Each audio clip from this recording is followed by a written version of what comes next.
What is it about us human beings? We seem to be responsible for the very best and worst things on planet Earth. We have this insatiable desire and ability to invent and build and improve the world. The Colosseum, the Forum, the Pantheon, what spectacular achievements. And yet at what cost? I mean human labour. Think of the oppression required to build these. They were built on the backs of slaves. And think of the blood sports and the brutality that was celebrated here. You see what I mean? The very best and the very worst. Despite all our achievements and abilities, there's something fundamentally flawed with us human beings.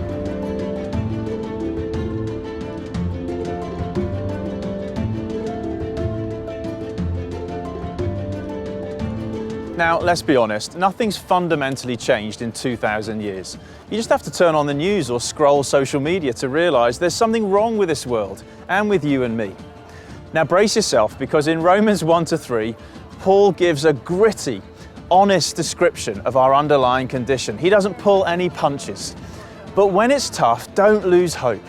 A good doctor gives an honest diagnosis of the patient because he wants to save them. The gospel is going to take us down because it wants to lift us up. And who knows, perhaps a more honest look at our underlying condition will be the very best thing for us. Welcome to episode 2.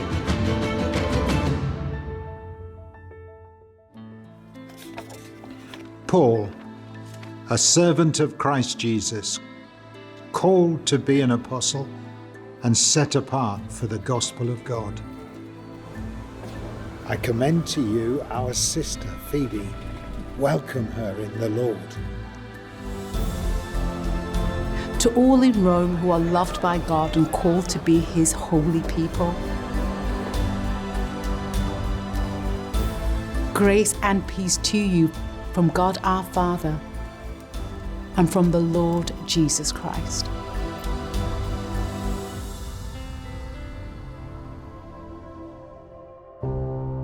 The wrath of God is being revealed from heaven against all the godlessness and wickedness of people who suppress the truth by their wickedness, since what may be known about God is plain to them, because God has made it plain to them. For since the creation of the world, God's invisible qualities, His eternal power and divine nature have been clearly seen, being understood from what has been made, so that people are without excuse. For although they knew God, they neither glorified Him as God nor gave thanks to Him.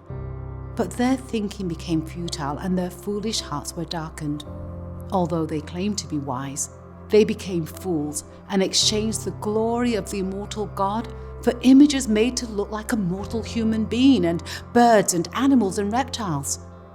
Therefore God gave them over in the sinful desires of their hearts to sexual impurity for the degrading of their bodies with one another. They exchanged the truth about God for a lie, and worshipped and served created things rather than the Creator, who is forever praised. Amen.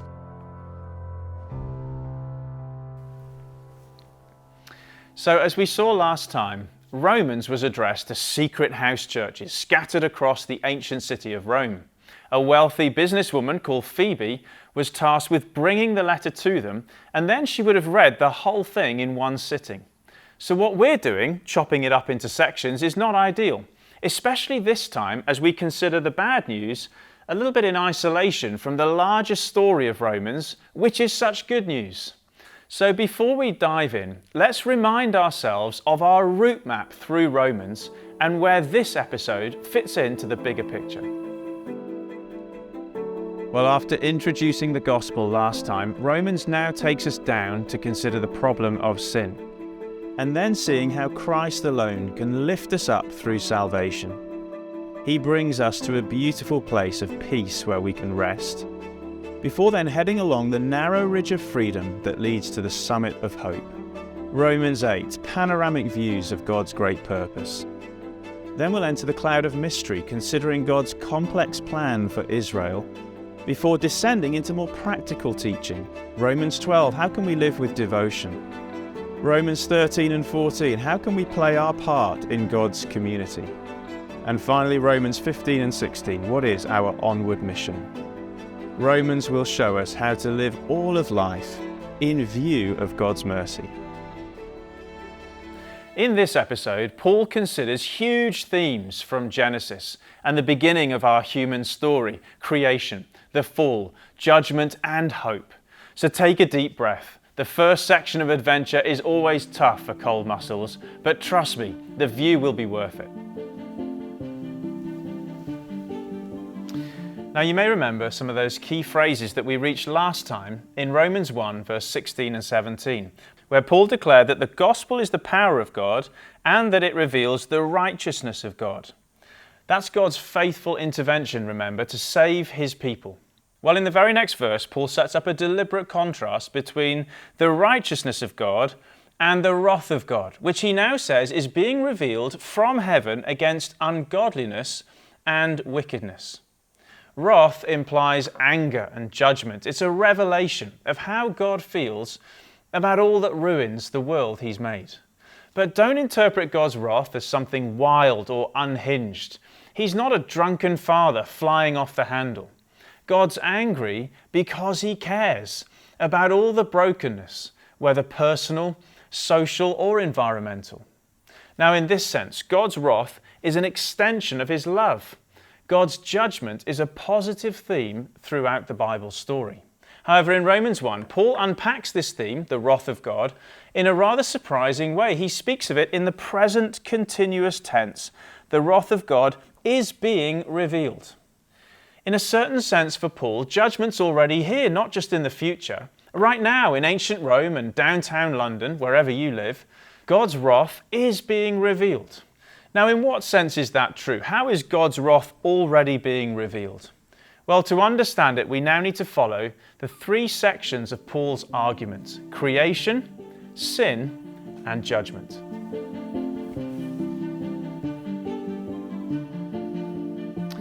Now, Paul echoes Genesis by beginning with God's self-disclosure in the natural world. Verse 20, "For since the creation of the world, God's invisible qualities, his eternal power and divine nature, have been clearly seen, being understood from what has been made." As an artist reveals their personality on canvas, so God has expressed himself in creation. Untamable thunder displays the majesty of God. Magical sunsets, vibrant flowers, delicious food convey the beauty and generosity of God. He's not a miserable killjoy, but an extravagant creator who delights in colour and variety. And what's more, we've also been given a moral conscience that points to the existence of God. If you ask someone what's wrong with the world, all kinds of answers will be given. But everyone, secular atheist or religious fundamentalist, everyone assumes there is something wrong and that there is therefore a right way for the world to be. According to Romans, this moral compass of ours points to God, and as Paul says, that leaves people without excuse. God's existence, his fingerprints are all over the natural world and you and me.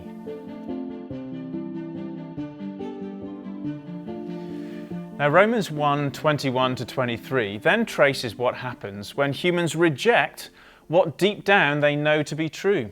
3 times Paul uses the word exchange, verse 23, verse 25, verse 26. It captures the extent of the problem. Sin's not just being a bit naughty or disrespectful. The deeper root of the problem is replacing God with false substitutes. And this is what the Bible calls idolatry.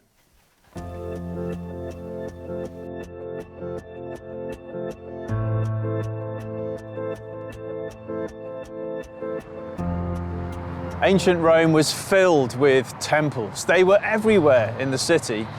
And this is what you did, you came to the temple and you offered a sacrifice to the gods. This is thought to be one of the oldest buildings that survived from ancient Rome. It's a temple.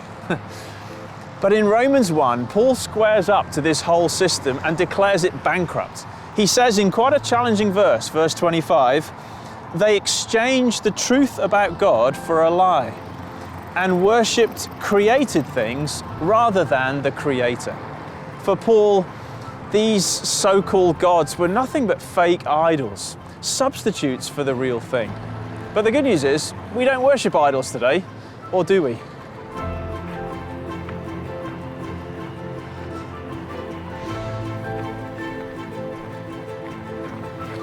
Well, we may not have statues in our homes or sacrifice in temples, but what Paul has in mind runs much deeper. The key phrase is verse 25, they exchanged.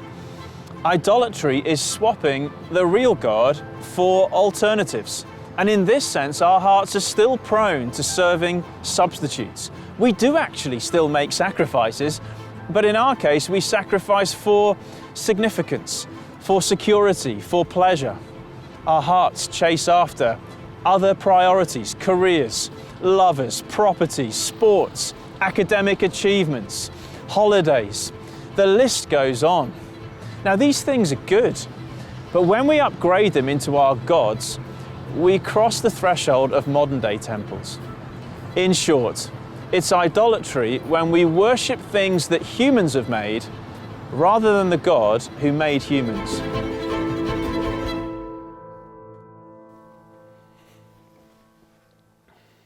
So according to Romans 1, idolatry is a symptom of rejecting God and replacing him with other dreams, goals, and lovers. But here comes the twist. Just when we might think that God would stop wicked sinners in their tracks and smite them down, in fact, he opens the door, gives them what they want, and lets them go. According to Paul, this is how the wrath of God is being revealed today. God gave them over to the sinful desires of their hearts, verse 24. Then in verse 26, Paul says, God gave them over to shameful lusts. The Greek word here is epithumia, which literally means over-desire. It's when you want something so much you become obsessed with it and controlled by it. In other words, it's addiction. It's bondage. It's being ruined by something you hoped would fulfill you. For Paul, this is how God's judgment is revealed, when he removes his restraining hand and leaves us exposed to the very things that dehumanize us.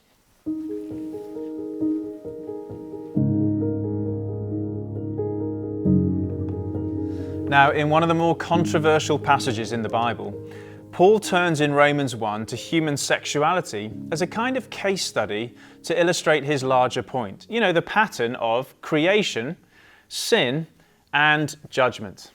You see, in the Bible, the story of creation from the very beginning affirms that sexual union is a good thing, a gift from God to be enjoyed by husband and wife, making love and forming families. But if you lived in ancient Rome, it was pretty obvious that something had gone horribly wrong.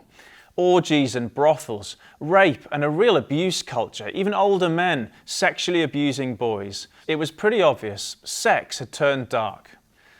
This is a Roman brothel token that archaeologists discovered outside Rome. It's so transactional, isn't it? I mean, a price for a body, a token for a sex act, intimacy reduced to a commodity.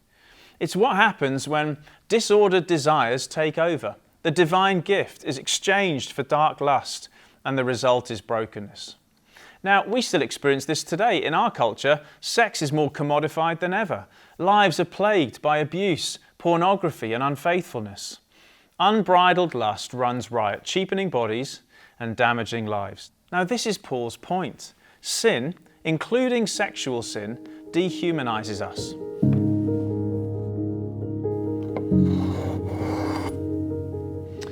Now, to sum up this whole section of Romans 1, imagine a skilled craftsman fashioning a beautiful piece of wood into a violin.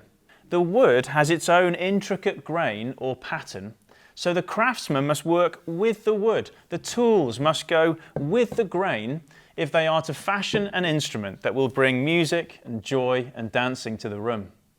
You know, the world has been entrusted to us with a God-given pattern or grain. In the Bible, wisdom goes with the grain, but folly cuts against it. Our lives are not a piece of plastic we can just mould any way we please. We must go with the grain if we are to make music and joy. The message of Romans chapter 1 may have been hard to hear, but it's ultimately designed to help us rediscover the way of wisdom so that we can flourish.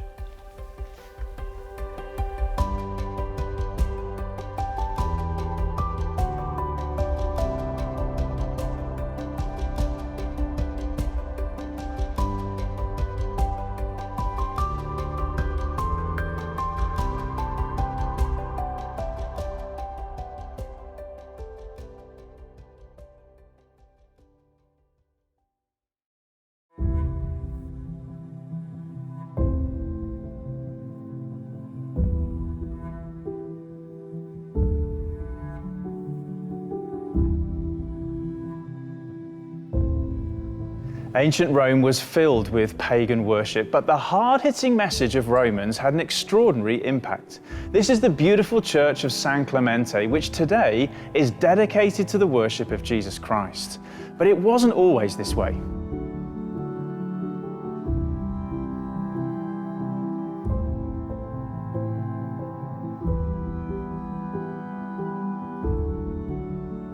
Deep beneath the Christian church, there are layers of history that come right down to the 1st century. This was a family villa, a wealthy villa that would have been here when Phoebe brought Paul's letter to Rome. And along with a family living here, it also hosted a pagan temple.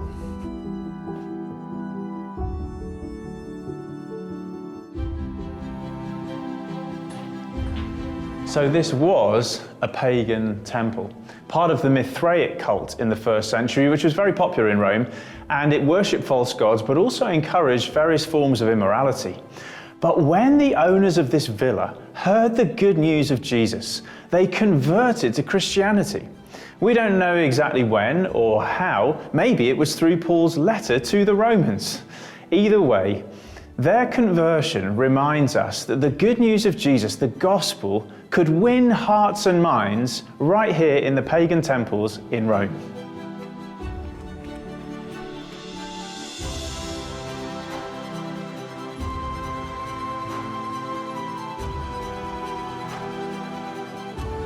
I love this stone surface. It captures the incredible transformation that occurred right in this villa. On one surface is a pagan inscription, that's how things used to be, but they reused the stone.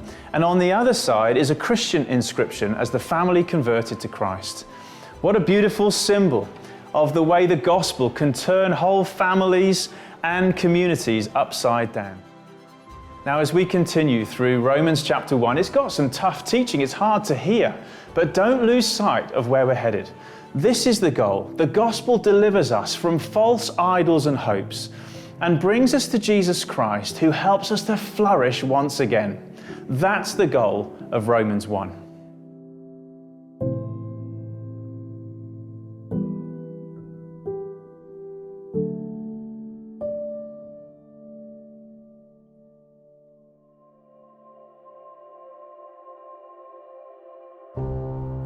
Now we know that whatever the law says, it says to those who are under the law, so that every mouth may be silenced and the whole world held accountable to God.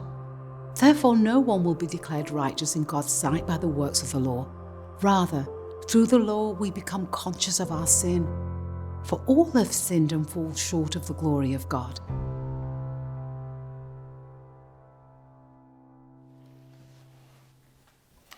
Now, if you remember, one of the big aims of Romans was to achieve unity between Jew and Gentile. Paul's rather unusual tactic to achieve this seems to be to offend everyone in equal measure. Imagine Phoebe reading the letter in a house church somewhere in Rome, as she described the downward slope of Gentile sin, idol worship, sexual immorality. Imagine the Jewish Christians. They must have been cheering. Yes, sock it to those pork-eating, idol-worshipping, immoral pagans. But all the while, Paul was setting a trap that springs open in chapter 2. Verse 1, "You therefore have no excuse, you who pass judgment on someone else. For at whatever point you judge another, you are condemning yourself." If Romans 1 challenged unrighteous pagan types, Romans 2 turns on self-righteous religious types who think their good deeds put them in a different category. This would have included Jewish believers who may have thought that by observing the Torah, the law of Moses, circumcision, keeping the Sabbath special, food laws, that they would be exempt from the wrath of God. Though these ideas may be specific to the time, nevertheless today, it's still relevant that many people assume their good works provide almost a get-out-of-jail-free card. After all, compared to Adolf Hitler or Osama bin Laden or those terrible people I've just cancelled on social media, we're the good people, aren't we? Well, Romans pulls the rug from under religious feet. Paul condemns this attitude as hypocrisy. You who pass judgment, do the same things, verse 3. As someone brought up in a Christian home who's never been arrested by the police, I can easily fall into this trap.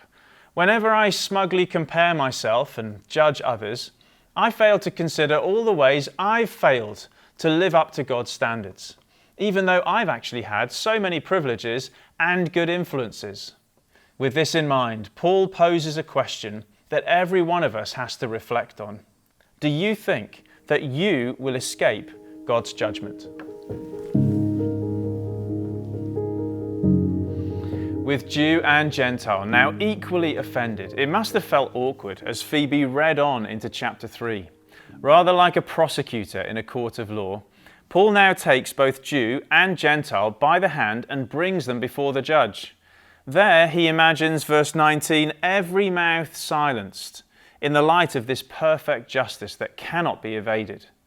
Then, in the role of prosecutor, Paul gives a summing up speech and declares, verse 23, all have sinned and fall short of the glory of God. In a Roman court of law, if the defendant had nothing left to say in their defense, they would put their hand over their mouth as a sign of resignation. This is the place Paul is trying to get us to. If we're still wriggling with excuses, comparisons, or counter-arguments, then perhaps we need to read Romans 1-3 again.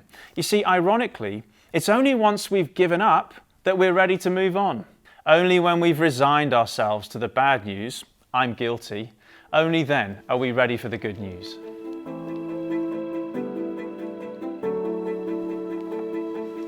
Now, let's sit back for a moment and reflect on Paul's tough teaching. What does all this mean for us today? Well, firstly, an honest diagnosis of our real condition can cultivate humility. Remember what we said earlier, a good doctor exposes the problem because they want to save the patient and restore them to health. With this in mind, there's something refreshingly honest about Paul's blunt verdict, Romans 3:23. There's no difference, for all have sinned and fallen short of the glory of God. Notice the word all. There aren't good people and bad people. We're all on the same page here. Our problems can't be solved by more science and education. It runs much deeper than that. We're not naturally progressive or on an upward curve. In ever more sophisticated ways, we actually are continuing the same pattern, exchanging the real God for fake substitutes that dehumanize us. Now imagine if everyone owned this truth for themselves. I mean, don't you think there'd be a lot less pride, boasting, discrimination and hypocrisy in the world? That's why I believe this hard teaching is actually good for us, a kind of pleasing pain that cultivates greater honesty and humility. After all, so much religion is superficial, putting on your Sunday best, saying I'm fine and acting like the good guys. But if we embrace this truth, that we're by nature sinners, we can be more honest. After all, what have we got to hide? We're sinners, aren't we? It's only my pride that prevents me from opening up and being more real. Instead, Romans can help us then to cultivate deeper, more authentic relationships. You know, the hard truth, all have sinned, is actually a great foundation for honest, authentic relationships.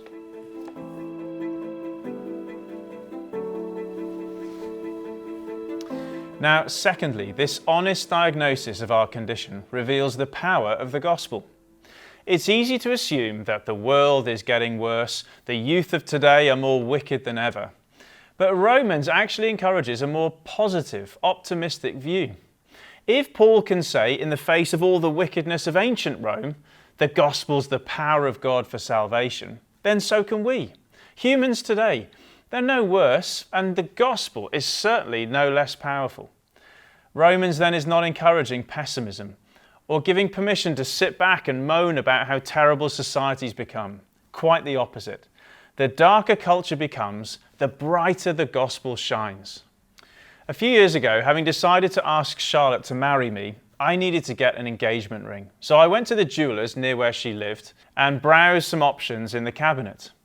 When I finally found one I liked, I asked to view it.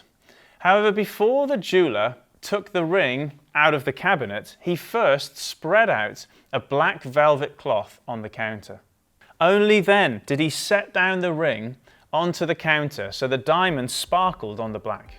Romans 1-3 has laid out a dark backdrop, but now Paul is ready to bring out the diamond of the gospel so that we can see it sparkle.